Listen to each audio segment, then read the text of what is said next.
Have you ever spoken, yet felt invisible? Spoken, yet ignored? You know the feeling. Words hang on your lips, carefully chosen, but as soon as they leave your mouth, they evaporate into the air. Eyes glance past you, attention drifts elsewhere, and the very message you hoped would land is lost. Maybe you even raised your voice thinking that volume equals influence, but instead of commanding attention, you only felt smaller, anxious, unnoticed. Most people operate under a fundamental misunderstanding. They believe influence is about how much you say. Speak louder, say more, explain everything, apologize quickly, be agreeable, be seen as accommodating, as nice. But here's the truth few understand. Respect is never demanded. Respect is earned, and it is earned silently, deliberately, through mastery of oneself. The Stoics understood this centuries ago. Marcus Aurelius walking the marble halls of Rome, Epictetus teaching from the small corners of his school, Seneca writing by candlelight. They recognized a simple, uncomfortable truth. Those who control themselves control the world around them. Presence is more powerful than noise. Silence often speaks louder than speech. Thoughtful words, weighed and measured, carry far more authority than a flurry of hurried sentences. Think about the last conversation where you truly felt heard. Was it with someone who spoke constantly, desperate to be acknowledged? Or was it with someone who paused, considered, and let every word land fully? Chances are, it was the latter. And this is no accident. Attention is not drawn to the loudest voice in the room. It gravitates naturally toward those who command presence, who speak with clarity, and who understand the subtle dynamics of respect. Let's contrast this with the way most of us behave. We apologize before we even finish a sentence. We qualify every thought with disclaimers. I'm sorry to bother you. I don't mean to intrude, but just a quick question, if that's okay. Every phrase, innocent as it may seem, subtly diminishes our presence. Over time, these small, almost invisible acts of self-effacement accumulate. They teach the world, and ourselves, that our thoughts, our time, and our presence are secondary. And this is where the Stoic lens changes everything. Stoicism is not about arrogance or dominance. It is about self-mastery, clarity, and intention. It is about understanding that the way we carry ourselves, the words we choose, the pauses we take, the confidence we project, is far more persuasive than volume, charm, or even intellect. Marcus Aurelius once wrote, "You have power over your mind, not outside events. Realize this, and you will find strength." Speaking effectively begins here. Mastering your mind before your words. Mastering your presence before your audience. But mastery doesn't begin with eloquent speeches or rehearsed lines. It begins with awareness. Awareness of the ways we shrink ourselves, the patterns we fall into unconsciously, the habits that quietly sabotage respect. Do you fill every pause with words? Do you apologize for every interruption, every minor misstep, every breath you take? Do you over-explain, over-justify, over-share in an effort to be accepted, liked, or seen? If so, you are not alone. Most of us have walked this path, unaware of the invisible ways we erode our own authority. Here's the Stoic contrast. The person who commands respect doesn't apologize for existing. They do not over-explain. They do not rush to fill silence. They understand the weight of words, and they wield them with intention. Every pause, every measured phrase, every deliberate statement communicates something far greater than what is being said. It communicates self-respect, focus, and presence. People notice this. People listen to this. And people respect this. Imagine walking into a room where everyone else is talking over each other, trying to be heard, eager for validation. Now imagine yourself standing there, calm, composed, words chosen deliberately. You do not need to dominate or compete. You simply speak when necessary, and your words carry weight. Others lean in, not because you shouted the loudest, but because every word you speak feels meaningful. Every silence before and after your statements amplifies your presence. This is the quiet power of mastery. And yet, despite its simplicity, this principle is overlooked every day. We confuse activity with influence, quantity with quality, volume with authority. The Stoics would remind us that true influence is subtle, intentional, and grounded in self-control. Epictetus wrote, "It is not what happens to you, but how you react to it that matters." The same applies to speech. It is not how much you say, but how you say it. It is not the content alone, but the way it lands, the way it commands attention, the way it conveys presence without desperation.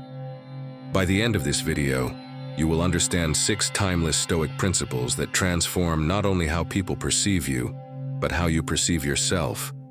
You will learn to speak with confidence, clarity, and authority, eliminate habits that undermine your presence, command attention without raising your voice, build respect through intention, not force, and perhaps most importantly, you will begin to understand a fundamental truth. Respect is earned, not given.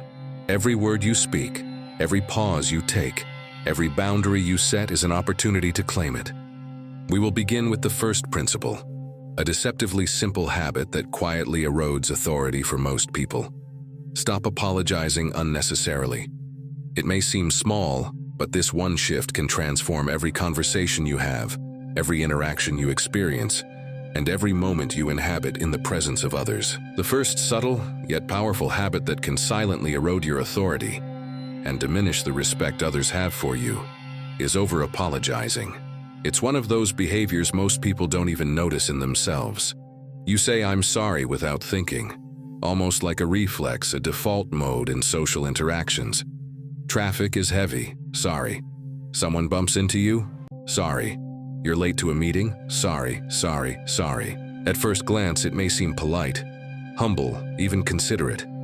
But Stoics understood something many modern people have forgotten. Every unnecessary apology chips away at your presence, making you appear unsure, hesitant, and even unworthy of attention. Think about it. Imagine walking into a meeting 2 minutes late. The first words out of your mouth are, "Sorry, I'm late." You might think it's courteous, but unconsciously, you have just positioned yourself as the problem. Your presence now feels like a burden. Contrast this with saying, "Thank you for waiting," which signals respect for others without diminishing your own value. Subtle difference, massive impact. Or picture another scenario. You're walking down a crowded hallway and someone accidentally bumps into you. Almost instinctively you say, "Oh, sorry." But why? Why apologize for simply existing in the world, for being a human moving through a shared space? Every time you default to apologizing unnecessarily, you send a hidden message, not just to others, but to yourself, that you are secondary, that your presence is negotiable. This is not theory, it's lived experience. Even I fell into this trap. Early in my career, I constantly apologized for interruptions, for sharing my ideas, for simply speaking up in meetings. One day, during a routine discussion, I found myself blurting out yet another "sorry" mid-sentence. And in that instant, I realized I wasn't apologizing for a mistake. I was apologizing for existing, for taking up space, for being visible. The Stoics would call this an unnecessary concession of power. Epictetus taught, "We cannot choose our external circumstances, but we can always choose how we respond to them."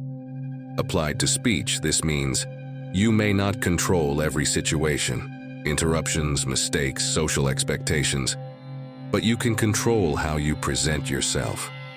You can control whether your words project confidence or weakness. Let's break this down practically. The next time you feel the urge to say, "I'm sorry," ask yourself a simple question. Did I actually do something wrong? If the answer is yes, genuine mistake, harm, or offense, then a sincere apology is a sign of strength. But if the answer is no, you are giving away your presence unnecessarily. Instead, reframe your words. For example, instead of saying, "Sorry for bothering you, but do you have a moment?" say, "Do you have a moment?" Instead of "Sorry, can I add something?" one say, "I'd like to add something." Instead of "sorry I'm late," say "thanks for waiting." Notice the subtle yet profound difference. One approach diminishes your presence, the other asserts it. The second approach does not demand attention, it commands it naturally. Over-apologizing also has an insidious long-term effect. It conditions others to assume you will always take the blame, yield space, or accept unfair treatment. Colleagues might begin to interrupt you, assign you extra tasks, or overlook your contributions, not because you deserve it, but because you've silently signaled, "It's okay, I'll shrink myself." Social scenarios are no different. How many times have you said "sorry, I can't make it" to plans you didn't want to attend? Often it's not about politeness, it's guilt, an internalized fear of disappointing others. But the truth is, prioritizing your time and energy is not rude. It is self-respect in action. A stronger, Stoic-aligned response would be, "I won't be able to make it, but I hope you have a great time." Honest, clear, unapologetic. Let's go deeper. Words shape perception. If you consistently apologize for things that don't require it, you are reinforcing an internal narrative of inferiority. Over time, your mind begins to believe it. You become trapped in a cycle. You apologize. Others treat you as secondary. Your self-respect diminishes. You apologize even more. Breaking this cycle is one of the most effective ways to elevate your presence immediately. Now imagine the flip side. You remove unnecessary apologies from your speech. At first, it feels strange. Social interactions feel awkward. You might even worry about being perceived as arrogant, but this discomfort is temporary. Each time you resist the urge to apologize unnecessarily, you are training your mind to value yourself, your words, and your presence. Gradually, people start treating you differently. They stop interrupting. They listen more intently. They take your ideas seriously. Respect becomes automatic, not something you beg for. Here's a practical exercise to master this. Challenge yourself to go an entire day without saying "I'm sorry," unless it's truly warranted. Keep a mental note of every time the urge arises. Reflect. Was an apology necessary? If not, reframe your response. Over time, this practice rewires both your mind and the way others perceive you. Stoic philosophy frames this as intentionality in action. Apologizing is not inherently weak. Misapplied, it is. The key is to apologize when it matters, when your actions have truly affected someone, but never as a default mode. Every unneeded apology is a subtle surrender of authority. Every intentional, well-placed apology is a demonstration of wisdom and strength. The moment you internalize this principle, you will notice a change. Conversations will feel different. Meetings will feel different. Even casual social interactions will feel charged with new energy. People will lean in. They will listen. They will respect you, not because you demand it, but because you demonstrate it. Remember, words are your most visible form of presence. They carry power far beyond their literal meaning. Stop diluting that power with empty apologies. Let every word reflect your self-respect, your clarity, and your authority. Let presence, not volume, be the measure of influence. In the next section, we will explore the power of setting boundaries, another Stoic principle that compounds the authority you begin to reclaim by eliminating unnecessary apologies.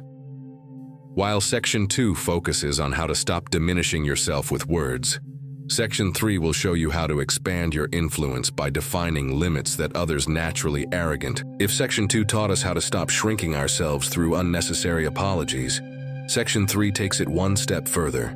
How to protect your presence, time, and energy by setting boundaries that others naturally respect.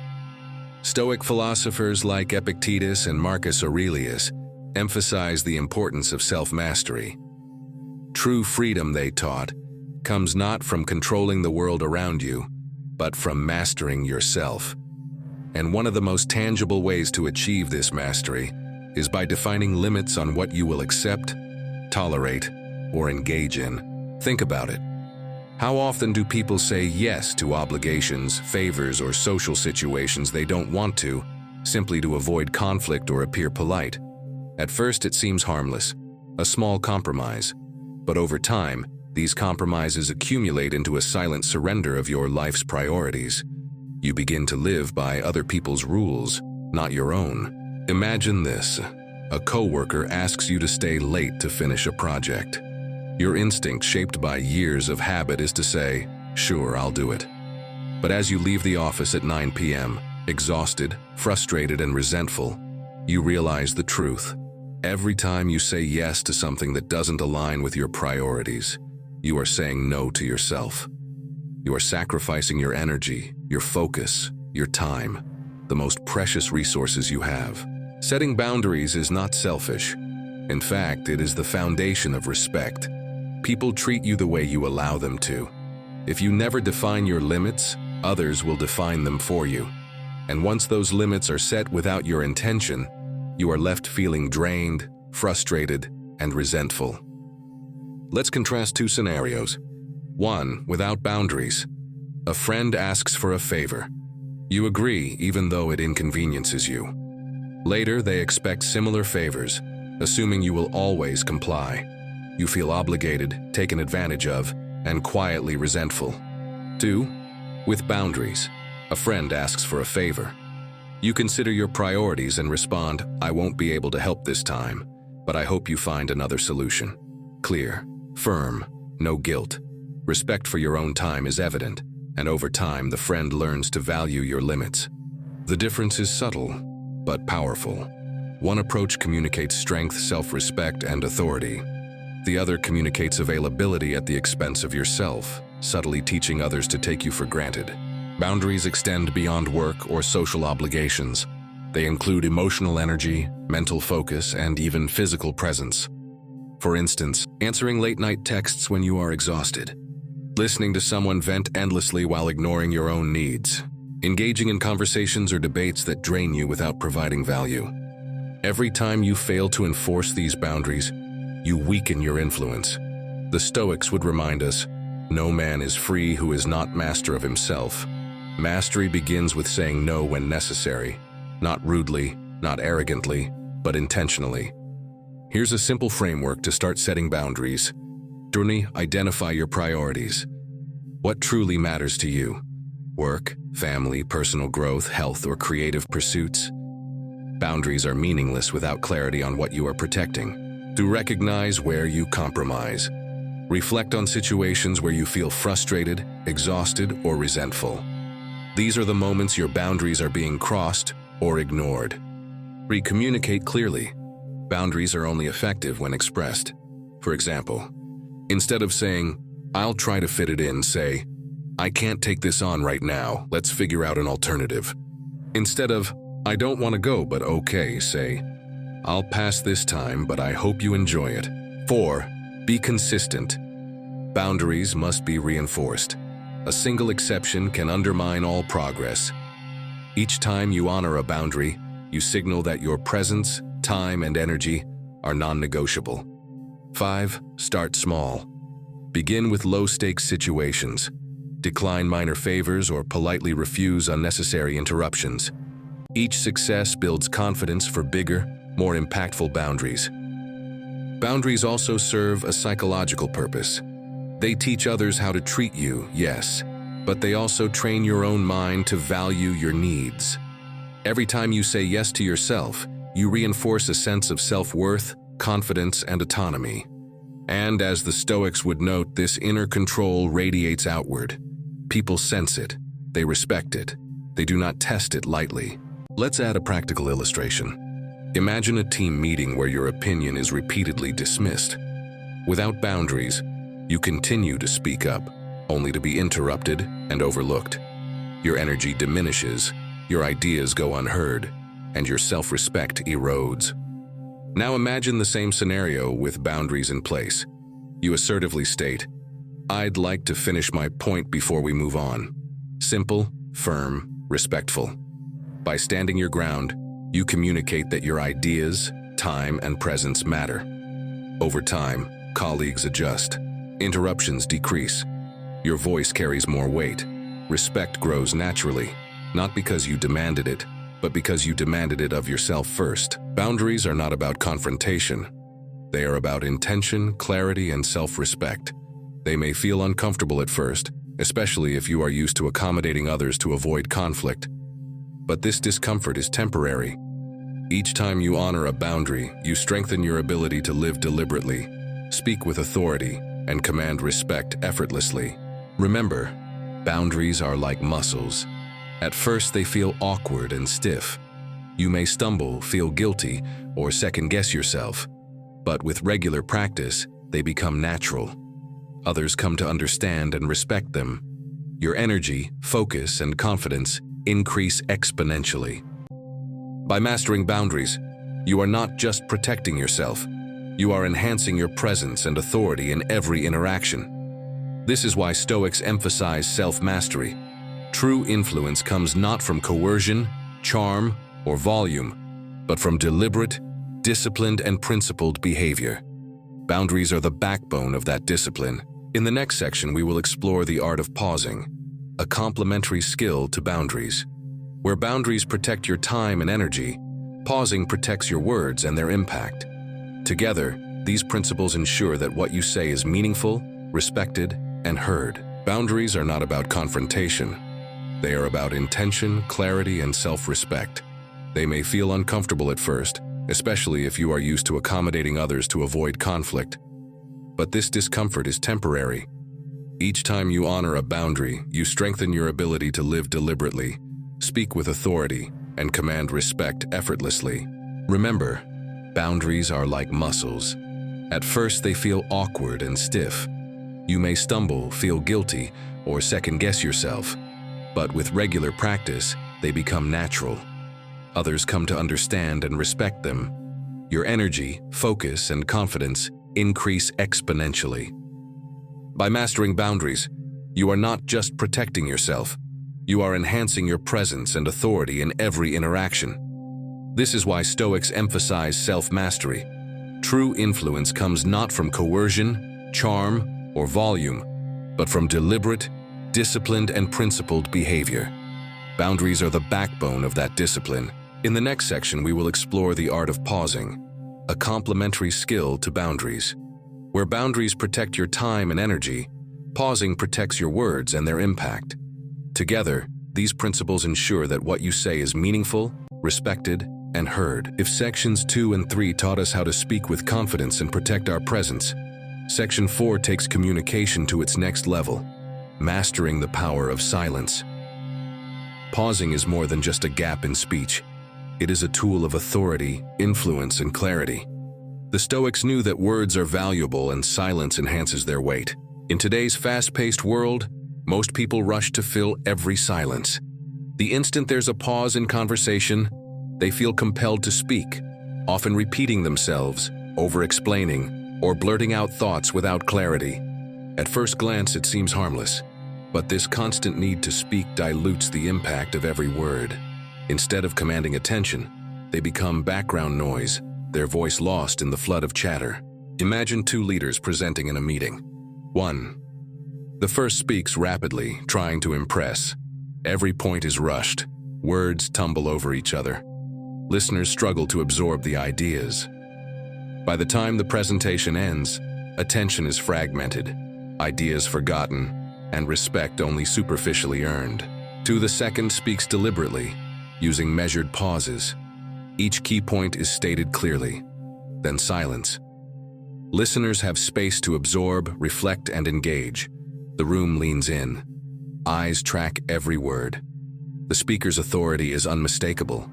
The difference is staggering, and it all comes down to control, presence, and intentionality. Pausing is not hesitation, it is precision in action. The Stoics believed that a well-timed pause reflects a calm mind, a disciplined spirit, and thoughtful intention. Marcus Aurelius advised, "Think before you speak, but when the moment comes to act, do not hesitate." Pausing allows us to balance thought with impact. Let's break down why pausing works. Cognitive absorption. The human brain cannot process rapid-fire information effectively. Pausing gives your audience the chance to digest, reflect, and internalize your words. Tension and emphasis. Silence amplifies the importance of your message. A well-timed pause creates anticipation, highlights key points, and ensures your words resonate. Emotional control. In heated discussions, pausing prevents impulsive reactions. By giving yourself space to respond thoughtfully, you maintain composure and authority. Think about everyday situations. You're in an argument. Someone raises their voice. Most people instinctively respond immediately, often escalating tension. But the person who pauses, who lets silence speak before responding, shifts the power dynamic. The other person senses control, deliberation, and calm. Suddenly, the paused individual commands respect not through words, but through presence. I learned this the hard way early in my career. I would fill every quiet moment with words, trying to prove competence or intelligence. I over-explained, repeated ideas, and rushed through meetings. One day, after a long presentation, my manager pulled me aside and said, "You had them in the first 30 seconds, but you lost them because you didn't let them absorb your points." That moment changed everything. It was not about saying more, it was about saying less, but with impact. Here's how to practice the art of pausing. 1. Pause after key points. Every time you make a crucial statement, take a breath. Let your audience process it. Resist the urge to fill the silence. 2. Breathe consciously. Silence can feel uncomfortable if your mind is racing. Focus on slow, deliberate breaths to anchor your presence. 3. Trim excess words before speaking. Ask yourself, what is the shortest, clearest way to communicate this idea? Speak just enough, no more, no less. 4. Practice in low-stakes situations. Start with casual conversations. Make a point, then pause. Notice how people react. This builds confidence for more important discussions. 5. Use silence strategically in high-stakes scenarios. Negotiations, interviews, or presentations benefit immensely. Pausing after stating your position gives others the space to react, often to your advantage. Let's visualize this with a scenario. You're negotiating a salary. Instead of over-explaining why you deserve a raise, you state your number and pause. The instinct might be to fill the silence with justifications, but true power lies in letting your words breathe. The other party is left to absorb, consider, and respond. You no longer chase respect. You command it. Pausing also improves your personal interactions. Consider social settings. When someone asks a question, most people immediately answer, sometimes without thinking. By pausing, even briefly, you convey thoughtfulness, intelligence, and calm authority. People naturally respect those who weigh their words instead of rushing to speak. Beyond strategy, there's a psychological transformation.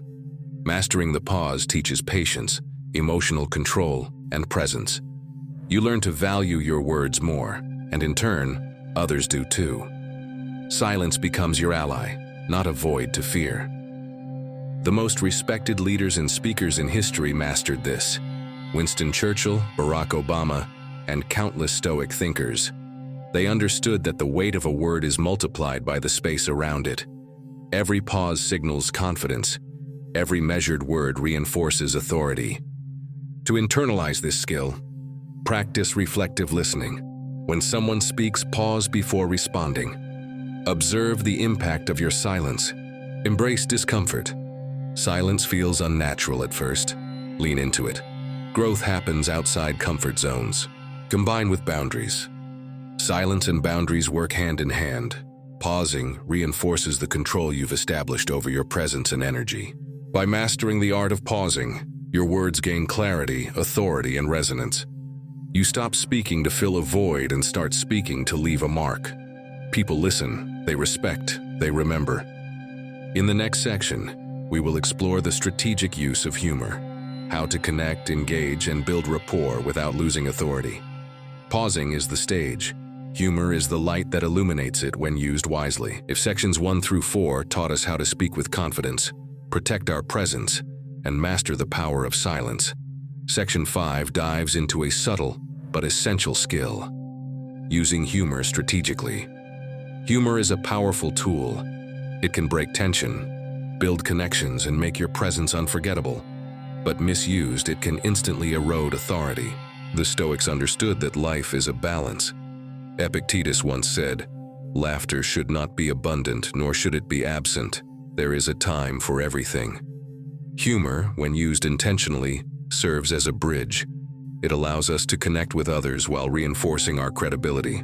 But like all tools, its misuse can backfire. Consider two leaders in a boardroom. 1. The first cracks jokes constantly. Every point, every observation becomes a punchline. People may laugh, but soon the room stops taking the speaker seriously. Their authority is replaced by amusement, respect replaced by tolerance. 2. The second uses humor deliberately. A single, well-timed joke eases tension. It makes a point memorable or shifts the energy of the room. The laughter doesn't undermine authority. It amplifies it, making the speaker approachable yet undeniably competent. The difference is intention. Humor without intention is noise. Humor with intention is influence. Let's break down the psychology. Humor builds rapport. People naturally gravitate towards someone who can ease tension. A well-placed joke humanizes you without weakening your authority. Humor demonstrates intelligence. Wit requires quick thinking and awareness. A clever observation or subtle play on words shows mastery over language and context. Humor highlights control. When you choose when to be funny, you show self-awareness and composure. Constant jokes suggest insecurity, nervousness, or a desire for approval. I remember early in my career, I relied on humor to cover my nerves. Every uncomfortable situation was met with a joke. Every awkward silence filled with laughter. People laughed, yes, but they didn't respect me. I was funny, not authoritative. The turning point came during a team presentation. Nervous, I made a self-deprecating joke about my skills. My manager later told me, "You're better than the punchline." That feedback changed everything. I learned that humor should support authority, never replace it. Here's how to use humor strategically. Know your purpose. Every joke should have a reason. Does it break tension, reinforce a point, or make your message memorable? If it serves no purpose beyond entertainment, leave it unsaid. 2. Avoid excessive self-deprecation. A little humility makes you relatable. Constant self-mockery undermines your credibility. Instead of saying, "I have no idea what I'm doing," try, "This is a learning experience and I'm figuring it out." The first makes you seem insecure. The second shows confidence and adaptability. Read the room. Humor is situational. Sarcasm in a tense negotiation, dark jokes in a professional setting, or off-color remarks in casual social interactions can backfire. Observe the energy and adjust your tone. 4. Timing is everything. The most effective humor is strategic and spontaneous. A well-timed joke after a serious point can lighten the mood and make your message stick. Poor timing can make you seem inattentive or flippant. 5. Use humor to amplify, not deflect. Avoid using jokes to cover discomfort, dodge accountability, or deflect criticism. True authority comes from addressing challenges directly, not hiding behind laughter. Let's visualize a real-world scenario. You're leading a high-stakes meeting. Tension is thick. Participants are stressed. A colleague makes a minor mistake. You could react with sarcasm, escalating tension, or you could make a light, well-placed comment that diffuses the energy without minimizing the issue. By doing this, you gain respect. You're seen as composed, empathetic, and intelligent. Humor also plays a crucial role in social influence. Think of the people you naturally enjoy being around. Rarely are they the ones who dominate conversations or make every moment serious. They're the ones who can balance authority with approachability, often using humor as a tool to connect. This balance makes you memorable. It makes others feel safe, valued, and engaged in your presence. Another practical tip: pair humor with silence. After delivering a witty observation, pause. Let the audience absorb it. Let laughter or reflection settle. This enhances the impact, ensures your message resonates, and prevents overcompensation with additional words. The Stoics remind us, humor is a tool, not a crutch. Excessive reliance on it suggests insecurity, but deliberate use demonstrates control, awareness, and emotional intelligence. People who master this skill are not just liked, they are respected, remembered, and influential. To internalize this skill, start small. Test humor in low-stakes situations. Notice reactions, adjust delivery, refine timing. Observe masters. Watch speeches by leaders or speakers known for wit and authority. Note how they blend levity with gravitas. Reflect. After each interaction, analyze what worked and what didn't. Continuous refinement builds mastery. By the end of this practice, humor will no longer be a filler or shield. It becomes a strategic amplifier, elevating your presence, reinforcing your message, and deepening your influence. The combination of measured speech, pauses, and intentional humor ensures your words are impactful, your presence commanding, and your audience fully engaged. In the next section, we'll tackle eliminating gossip and meaningless chatter, how your speech choices can solidify trust, credibility, and respect in every conversation. Humor has made you memorable. Integrity will make you unforgettable.